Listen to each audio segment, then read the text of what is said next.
Jojo Rabbit, action! What's going on, Alamo City Movie Talk fans? I'm Ryan D, aka Ryan680. I'm Angela, that cat lady Ange. And this is our review of Jojo Rabbit, ladies and gentlemen, where a young Nazi boy, comes into encounter with a Jew. How awkward is this? Please stay tuned, guys. This is our review, written and directed by Taika, guys. All right, you have yourself a wonderful day. Let's get right to it.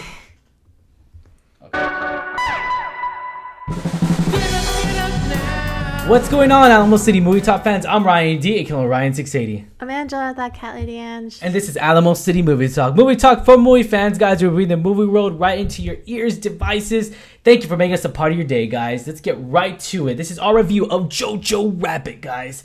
Now, first off, I did see the trailers for this movie, so this is not, I'm not going in with the, with the fresh take, I guess you could say, of not watching any trailers for this, because I did watch trailers for this, and it was such a unique movie that I really was anticipating to laugh my butt off. That's not only the case, ladies and gentlemen, and that's good. It's a good thing, though, because I was just like, I went in thinking this was a pure comedy, but we did not just get a pure comedy out of this. We got a pure seriousness to it, and I love that so much, guys. So I guess since I'm already talking, I guess I'll just start it with it. So right out the bat, guys, Fox Searchlight, we do get the opening of Fox Searchlight's logo, and also we get the music. It's cute. Like, it appropriately goes with the whole theme. It does. Because, the theme is like a little boy, right? Little boy who's, training to be a German soldier, eventually he sympathizes with the Nazi party and everything. So it's just, aside from that, it's just the boy. It's like so very like Boy Scout, like camping, hiking, being a little kid. It's not. It has that twist because they're training to be, It's during World soldiers. War II, ladies and gentlemen. This the lead guy, Jojo. He's actually played by Roman Griffin Davis, and I gotta say, this kid was truly good. I fell in love with the character like 5 minutes in the film. Like, he wants to be part of this, Nazi club so much. Yeah, wants to be a part of something bigger than him. I think it's that. I think he wants to be part of something bigger. Not necessarily like he truly believes like this hate and everything. Yeah. Right. He just wants to fit be in. A part of something. He's like an outcast, Exactly. He's not necessarily the most fit or strong or clever. And we're not mentioning any spoilers right here, guys. So we're not going to mention any spoilers whatsoever. So this is our official take on it. So I'll say that as well. I love that so much. We get opening dialogue between this character, and I love it so much because it's a pure charisma of how this movie's gonna go, how the flow's gonna go, because it's from his perspective. And that's the thing about opening scenes. People, you can argue with me as much as you want. I feel like opening scene is like your go, like boom, like let's get going. Like it's like you have to be hooked. You have to be hooked. There's some cases where that necessarily doesn't happen, but I'm just like, that's your go-getter scene. It's like that's the first frame that clips on the on the camera, on the footage, on the projector. So I feel like this should be a strong suit. Personal opinion on this part, but So I'm gonna say that as well. And then also it's funny because we got Taki as Adolf Hitler. Like, well, that's crazy. I didn't even recognize him. I think it's funny because the main character Jojo, like we said, he's a little bit of an outcast. He doesn't really fit in with the other boys his age. And I think it's so interesting how he's adapted this like figment or imaginary character. Yeah. His imaginary friend is Adolf Hitler. And so the director, right? Mm-hmm. The director actually plays him. Yeah, he plays him in this movie, and it's so funny because it's like different. Like a parody, yeah, exactly. But and that's what I got out of this. I thought it was gonna be a parody, laughing and just joking and messing around. I liked it because it was from Jojo's perspective, a 10-year-old boy's perspective. So we obviously know from history how gruesome and horrifying World War II was. Countless movies, history books, everything. It's gruesome, violent. We know how horrible it was. So to see it from a 10-year-old boy's, it makes it real lighthearted because he doesn't know. He doesn't know. And I actually thought that was an interesting perspective to take. Yes, it's really good. I really am gonna. It was a really good moment, especially. Who wouldn't want? Scarlett Johansson's your mother. Who wouldn't want that? But she's like an awesome mom. Yeah, right. Like, I like her, like, just as an actress in general, but her playing the mom was really well as well. Cast as well with Sam Rockwell, which is one of my favorite. It's just Sam Rockwell. these past 2 years have just been really great to him, and I love all the roles he's taking. I really have, and this just another good decent role that I love about him. And also because he doesn't play the main role in this movie, so he's not really on screen all the time. He's probably on screen like what, 30 minutes, maybe not even that. Like, it's mainly, the story's not about him, the story's about the 10-year-old boy. And I love it though, because he has his own charisma because he just has that great presence. The Best of Enemies, 3 Billboards. I could go on. He won best supporting role for 3 Billboards. I could go on and on and on about Sam Rockwell, Green Mile. We could go on and on about him, and I just love how he was in here. Has that, just that little cherry on top. Also, you got Rebel Wilson in here too. Oh yeah, and then Alfie Allen. Yeah, Alfie Allen. They too, were Game so of Thrones. funny. Like each had their own little funny characters. Speaking of funny characters, guys, the one I really did enjoy, we both enjoyed so much, and we give high praise to, was Jojo's buddy, which his name was Yoki. His second best friend. His second best friend, which was Yoki. He's actually played by Archie Yates. And wow, this boy was phenomenal. He was great. He's such a perfect mix of innocent and he was just doing what he was told. He's just like, hurry, like they don't know what they're saying. He's just so innocent. It's just so funny. I love that about. He was a really good character. I love that little boy. He was awesome, and he was a great, just a great chemistry between him and Jojo was really great. You could say he's kind of like a comic relief. Yeah, he is. Yeah. He really was, because every time he came on camera, he'll throw a joke. Like, he'll be a little serious or tell him what situation he's in, then he'll throw a joke right after. I'm just like, what? Because he was laughing. Like, that's the character's personality. Like, I feel like that's the little boy's personality probably too. And it was just so pure gold. Like, the lines he made were just so natural. It was so funny. Yeah, the runtime for this movie comes out an hour and 48 minutes. I'll be honest here. I just, that's not a bad runtime. I just felt like they could have cut out maybe 10 minutes more out of it. Between some of the dialogue there, but in all respect and everything, I really didn't. It was a really good movie, guys. Be sure to check it out at theater near you. I guess you could say that's what I felt like they needed out of this, was I guess cut 10 minutes out of it, no more than that. I would say just leave those take away 10 minutes out of it. What would you say? Anything or? I agree with you. There's a little bit here and there it did drag. Yeah. I can't imagine what I would like. I can't think of anything I would specifically cut at this moment, but I can see where you're coming from. It was a little long. It is a pretty short film considering it's an hour 48 minutes. Yeah, it runs under 2 hours. Yeah. But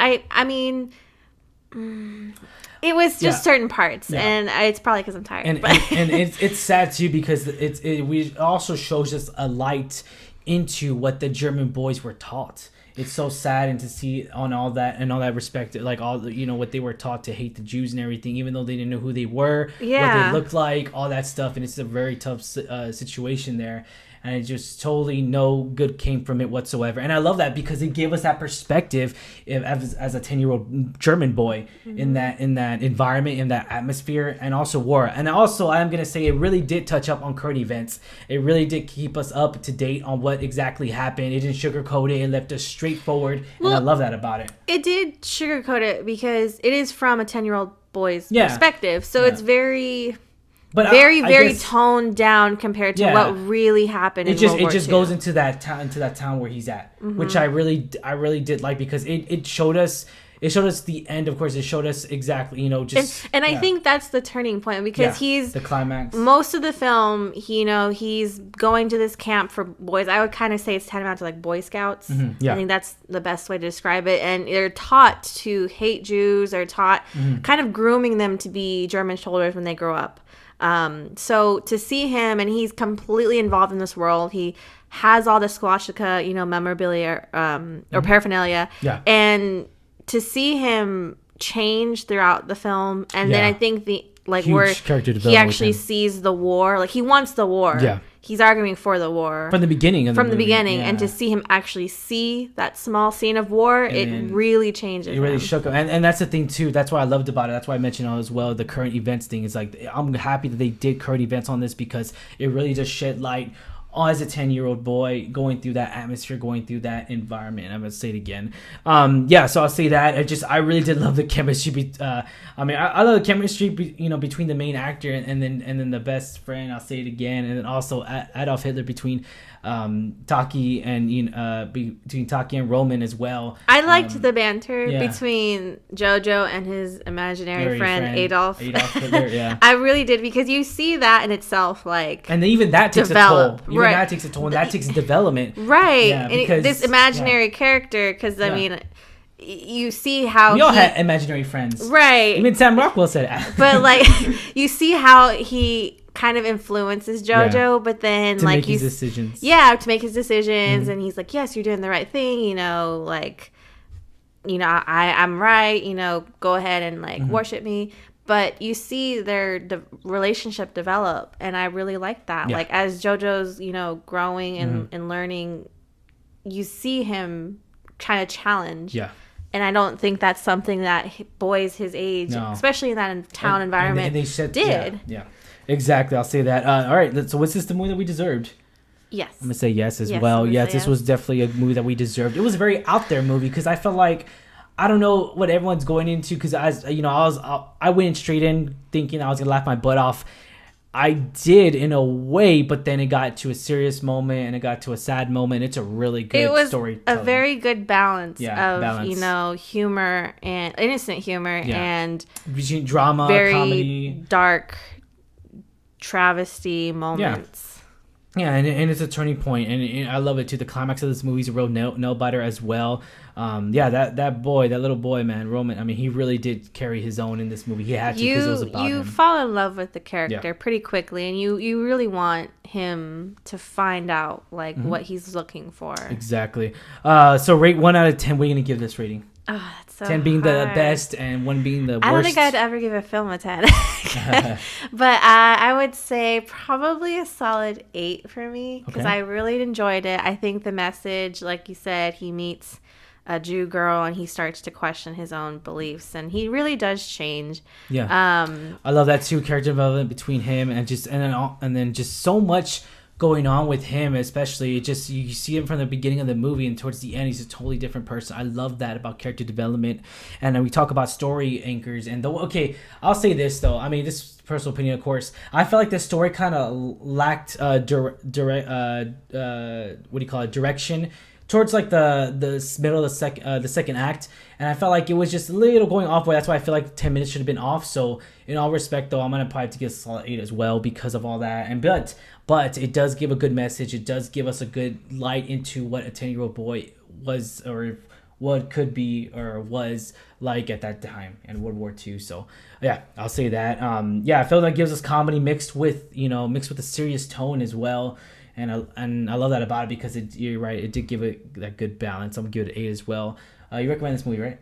Oh yes, definitely. I recommend this movie, guys. Yeah, I think everyone should at least give it a shot, especially because it's so different. Yeah. Like I would never have thought of seeing a movie that's from during that time. Like you said, we've seen countless movies of World War II. I mean, it's all war, gruesome. But to see this, it's very, very different. Very, very different. Alamo City Movie Talk does approve this movie, guys. Be sure to check it out at the theater, you guys, Jojo, and be sure to check it out. So we recommend this movie, guys. I'm on the right now. I'm on the fence of buying it, but I'll probably end up getting it. We'll probably get it. I'll probably get it, and because it's a really good. I'm gonna enjoy watching this again once we see it again. Alrighty, guys. As always, I'm your host, Ryan D. Ryan680. I'm Angela, that cat lady Ange. And this is Alamo City Movie Talk, guys. Also, podcasters, be sure to look us up on a podcast wherever a podcast can be found. To Amazon Alexa as well, to listen to our podcast, guys. We're talking about Temptation Island, the island of reality, guys. All right, it's our part 2 podcast. It's our newest episode. Every podcast format: iTunes, IHeart Radio, Google Play, Apple, Podbean. Stitcher. Be sure to check us out, guys. Thank you for making us a part of your day. Catch you later. Get up now. Wake up.